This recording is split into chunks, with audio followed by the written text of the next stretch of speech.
All right, so new Shiyu defense resets, so let's get in there. They've all been pretty similar. Like here, ether and then physical, ether then physical, and then again ether then physical. So I'm just gonna use the same team again. Hold on, let me go. Yes, yes, shut up. Okay, yeah, just making sure I team one.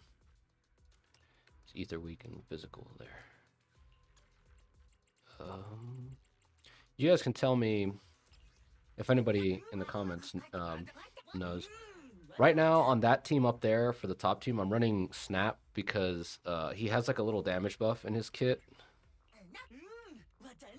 Where is it? Right. Oh, well, come on. Increasing their damage for 10 seconds, right? So there's a little damage buff in there. Whenever we do dodge counter, whatever, all these things, right? Now, I guess my question for you guys is would Snap be better here? Because the only other one I can use on that team with Yishuan is going to be King Boo. So I'm wondering if King Boo, with his added skill effect here and all this stuff, would he be better in this situation? Or am I better off just using Snap? I'm pretty sure the answer is just Snap is better, but it'd be nice, like, if anybody has done any because there's like no videos or research on the Bang Boos. That's mainly because they're so inconsequential, and which, it's not that big a deal. It's just you kind of want to be optimal and pick the right one, right? But yeah.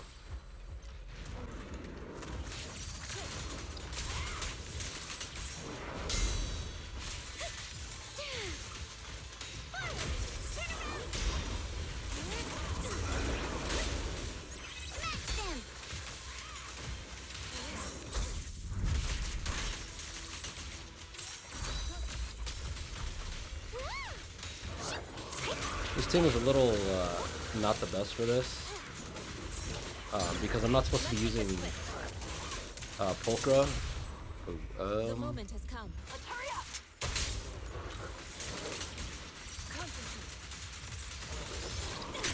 I was trying to do the cancel, but I didn't get enough meter. Close attention to what I'm saying. I think I should hit this, and you should get enough meter for the next one.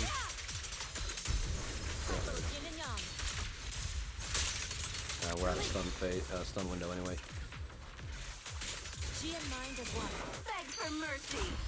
Yeah, I need to make sure I block all his things and not use Pulchra's like little dash counter thing.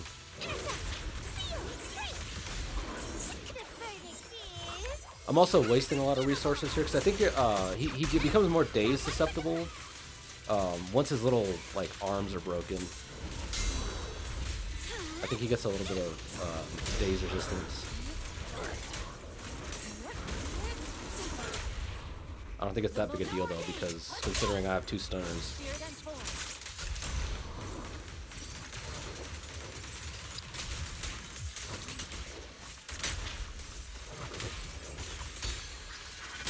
But did he get? Is he out of stun already?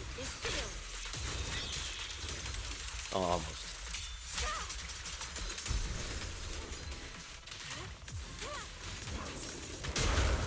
There we go. Now we're talking. Oops. Oh, mistake.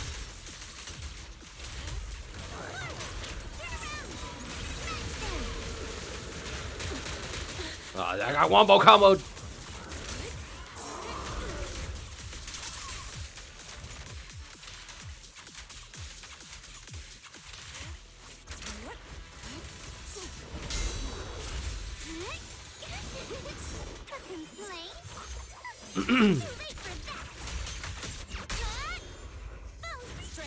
Alright, I have my thing up, so let's do this here. Let's do this right. There we go. Oh my gosh. And we'll do this. And he should be dead. There we go. Perfect. Yeah, the perfect combo for her stun window is to... You want Pulchra, like, you either just hit him with this or the ult to start the stun. This needs... Her ult or whatever needs to trigger the stun first. Then you go into Yeah, I don't know. It doesn't matter. But then so from her you go into, but sometimes like there I just threw the ult out and I got the stun, so it is what it is. But yeah, you kind of want to start with Pulchra always, but it's not that big a deal. It doesn't really change that much. At that point, you're kind of just splitting hairs. The nice thing about Deadly Assault is you have enough energy to do this. Normal, like when this is Shiyu defense. But when you're playing Deadly Assault, you don't start off with any energy. Ugh. You don't start off with any energy, so like, you never have that combo. You just have to like sit there awkwardly trying to figure out what to do for like 2 seconds because nobody's thing is up.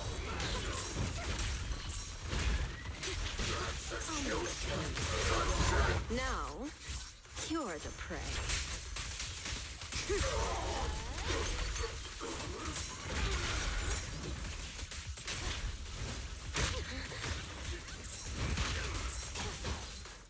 Just gonna see if we can crack stun window here. Nope, we can't. Oh, this might? Nah, I don't think we will either. Oh yeah. There we go.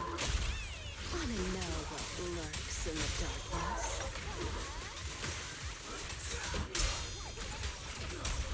There we go. Now we're talking. I bite.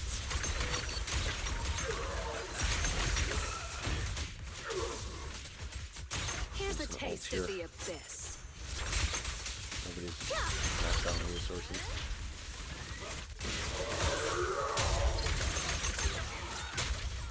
Wanna know what lurks in the darkness? Fortunately, they're both like they stick close to each other,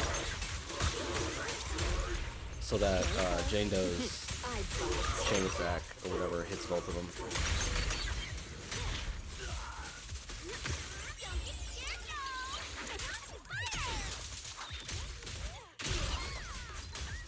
Let's make this quick.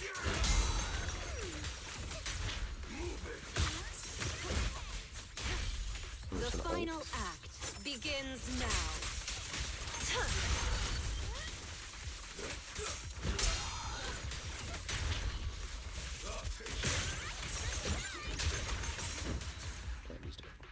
I'm actually curious who finished faster. I'm pretty sure it feels like Jane Doe's team finished faster, which is kind of interesting.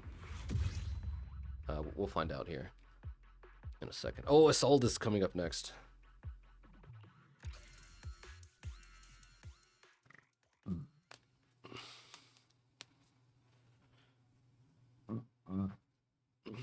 Let's see.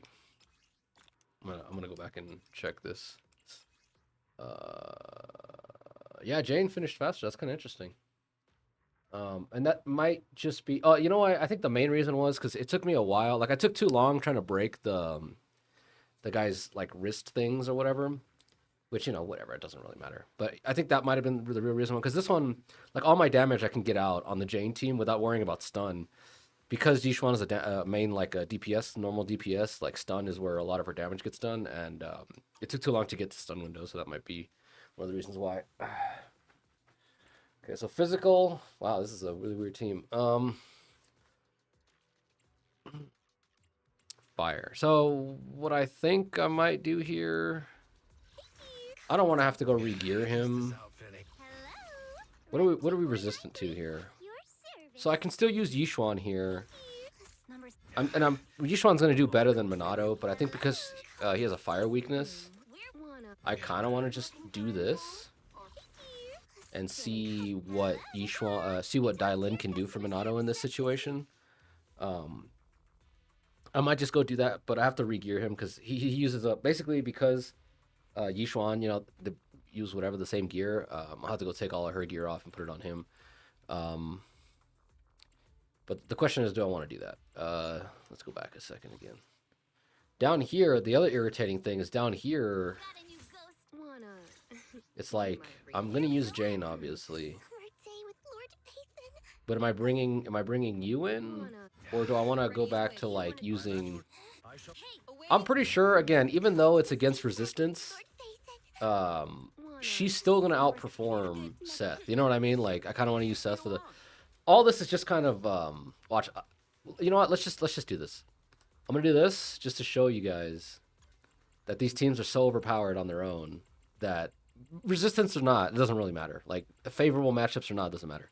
One of the things I do like to view here is Yishuan is 1 plus her weapon is 2. None here, and she doesn't have a special weapon either. So this is a 3-cost team. Incredibly, what's the word? Incredibly budget. You know what I mean? Like, you don't need a lot here because everyone got a Pulchra. Again, hopefully everybody got her, and then hopefully you're all getting her. I'll make a video on her separately, kind of just some final thoughts and conclusions and all that stuff. But yeah, hopefully some people are getting her. So anyway, this is a pretty cheap team. Yishuan. Most people should have Yishuan. If you can't afford to be getting the Void Hunters every time they get released, like you really need to prioritize them. Like save your polychrome for them. And once you have that guarantee, then you can pull for fun and I just want this, that, the other, right? But your Void Hunter should always be the priority. Anyway, so this is a 3-cost team. It's not bad. To compete with this 3-cost team, as you guys have been seeing, I've been having Jane and her weapon is a 2-cost. Her by herself that's 3-cost. Plus her is 4-cost. So to compete with the 3-cost team, I'm up 1 extra cost here down here. What I would like to do eventually is get her weapon, but I'm pretty sure I'm never going to because I just don't care enough. I don't care about her weapon either. There's nothing that you can improve on Pulchra other than just getting a new character in general. The only person I'm probably going to replace here is the only way this team is going to improve for me anyway is Lucia. Until I get Lucia, it's kind of a moot point. But yeah, so these teams are pretty much set. Like, there's nothing I can improve down here other than maybe for those of you, I mean, you guys know Jane is my favorite character, so the cost on this team is going to probably go up because I'm going to pull for Mindscapes on Jane. Where is she? Oh, well, I don't need to go. Eventually, I'm probably just going to get her M1 and M2, and then I'll stop. The M4 is not really worth it. Like, it's fine, but it's not really worth it. The only other... So that's going to be on that team. I don't... Her... Damn it. Her Mindscapes are fine. What is this? She gets more positive reviews, so her little bar fills up faster. And she gets all attribute resistance reduction or ignoring by 15%. It's not bad. It just makes it so that any character can use her better than they were before. But she's already like the best stunner in the game right now. Malicious Complaint, get an additional 20% stun damage multiplier. It's Malicious Complaint, so just more damage increase.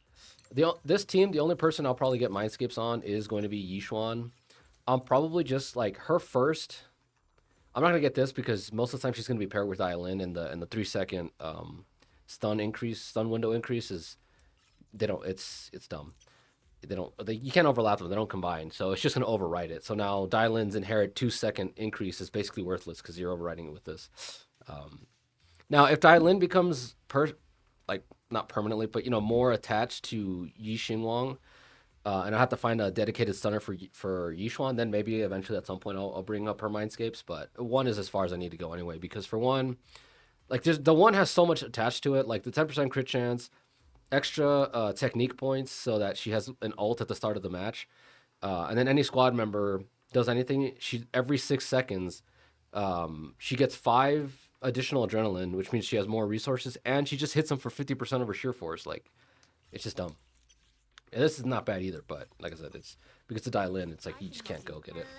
Anyway, that was a lot of rambling for no reason. It was just kind of to explain how cheap the Yishuan team is and how recommended it is. Again, even if you don't have dial-in, Yishuan plus like Kaleda or Pulchra, I guess Pulchra's probably better now, but Yishuan plus Pulchra, who everyone had for free, plus oh my gosh, I gotta focus.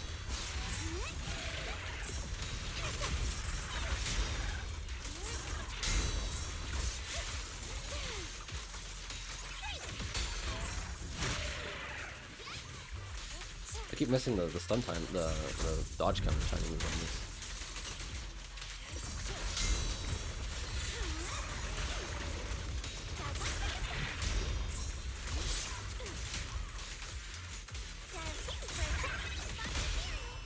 Oh, I was supposed to use Poker for that, but whatever.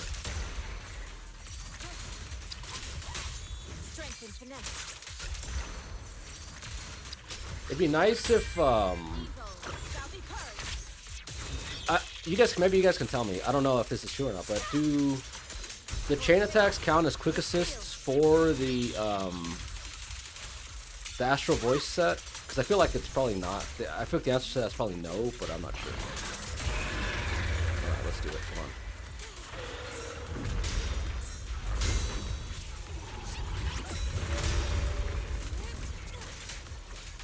Hit him with this. You're nothing but prey. Hit him. Oh, I messed up. I wasn't supposed to do that. I need to hit him with the... Oh, okay, cool. The problem is, sometimes you don't get a chance to hit him with all three of those before they get stunned. But fortunately, we get here. Okay. That's getting a lot easier to do now.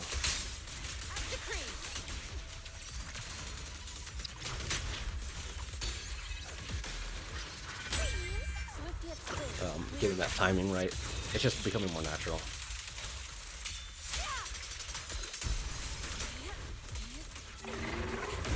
Again!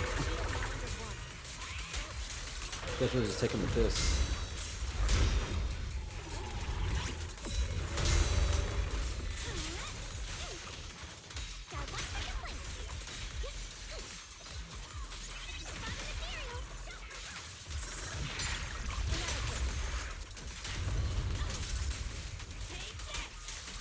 I was just gonna ult him. What did this take? 2 minutes? That's way too long for, we're having dial-in on this team. That took way too long. But I'm not used to fighting that enemy very much, so it takes time. 2 minutes is fine. It's just, like, you have 2.5 for all of them. With a 3-cost team like that, you would kind of want it to be closer to, like, sub 2 minutes, but I went a little over 2 minutes.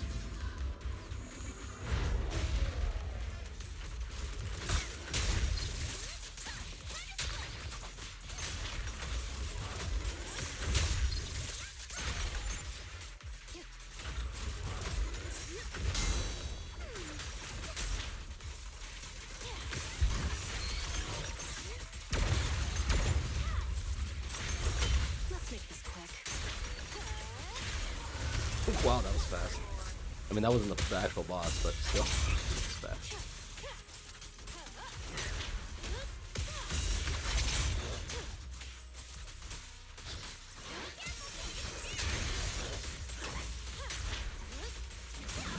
I need to swap over to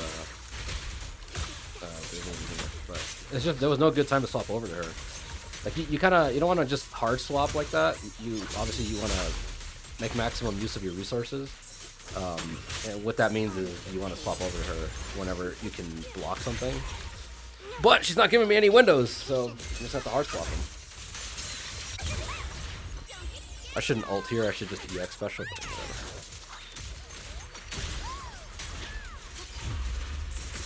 Because of that, yeah. What is happening? Did they change her moveset? I don't remember a lot of these moves.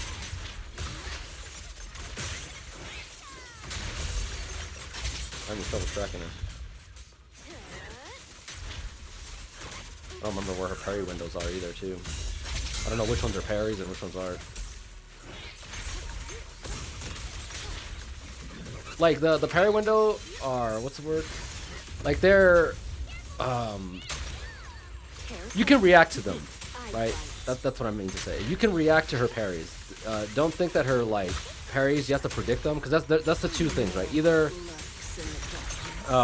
sometimes in some games it's not very good design the way the parry windows work, because like you have to know the attack is coming, and here everything's reactable, so all the parries are reactable 100%. You don't have to predict them, but sometimes it does feel like they are you have to predict them, which is, again, it's not the case that it's true that you have to predict them. It just feels that way. You perceive that it's like, oh, I was too late because, you know, whatever. But I don't know, it's just this boss, especially when you're new to bosses, some of them feel like, oh my gosh, this parry window is too small. I have to have known it was coming.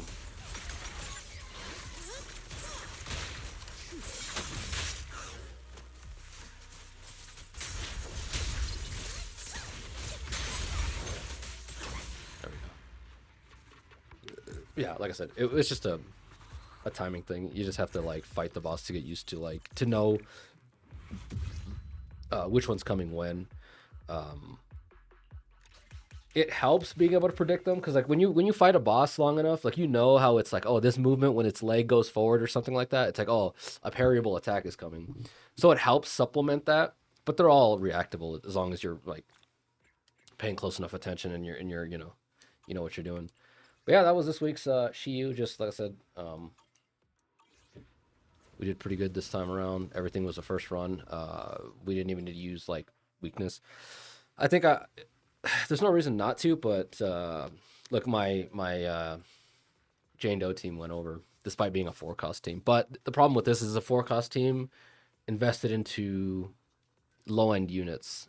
I mean, Vivian is top tier. She's one of the best units in the game. And obviously Yuzuha is as well. But Jane Doe, the fact that I'm wasting 2 points of cost on Jane Doe, that's the main thing that's dragging this team down. Because it's essentially this team is what this is a 2 cost team, right? Because of Jane Doe, like her points are kind of worthless because just how low her ROI is. For anybody who doesn't know what ROI is, it's return on investment. And that's I mean that's again that's inherent. But this is the other thing where it's like, again, it's where you allocate your stuff. Like, granted, you can sit here and be like, okay, it's a 1 cost team, but like if you have Miyabi back then, now she's kind of balanced out a little more. But back then, she was so powerful that it was like 1 point invested in Miyabi or 1 cost invested into Miyabi. Um, is like equivalent to 2 or 3 costs. You know what I mean? Like it would take two or three costs from another team to equate what Miyabi brings to the table. But now again, it's balanced out a little more. But again, the Void Hunters are still on that level. Where like not only that, but Yishuan is newer, and so is Dylan. She just came out, so obviously she's gonna be a lot stronger. So again, this is just to showcase where your cost is going. Just because you have more premium stuff doesn't mean like it's going to be significantly better, right? Because this is a 1, 2, 3, 4 cost team versus a 1, 2, 3 cost team. Um, and we do a lot better with this team. And we're not even type matched here, right? There's no ether weakness here or physical at all. And here we have physical, but we have ether resistance or whatever. But you know, anyway, it's a long way to just say not everything's built the same. Be careful where you're spending your pulls on, and as long as you're pulling for high value stuff like um, void hunters and all that stuff, it's okay to invest in like lesser important things or whatever. So as long as you like prioritize high priority units. I mean, I just basically said the same thing twice there, but the point being is like prioritize.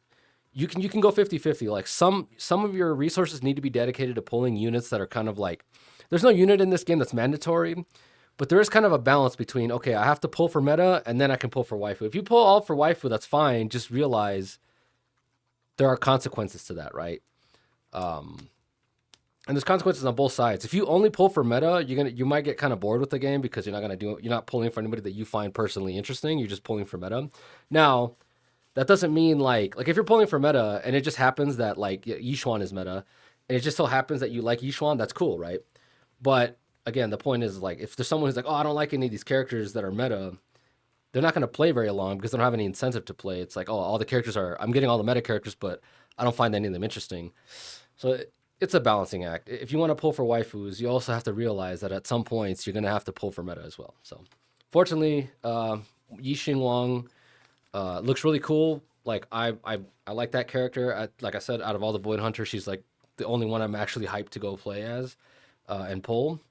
She might be the one I don't get though because of Thailand.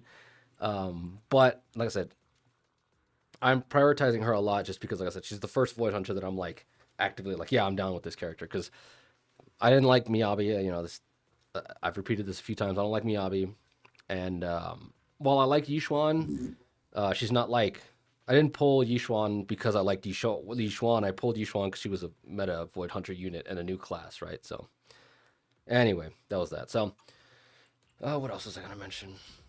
I guess that was everything. I'll probably make a video talking about whether, like, some thoughts on the dial-in banner, whether you should pull or not. Um, I think the simple answer, the straightforward answer is you probably should pull for her.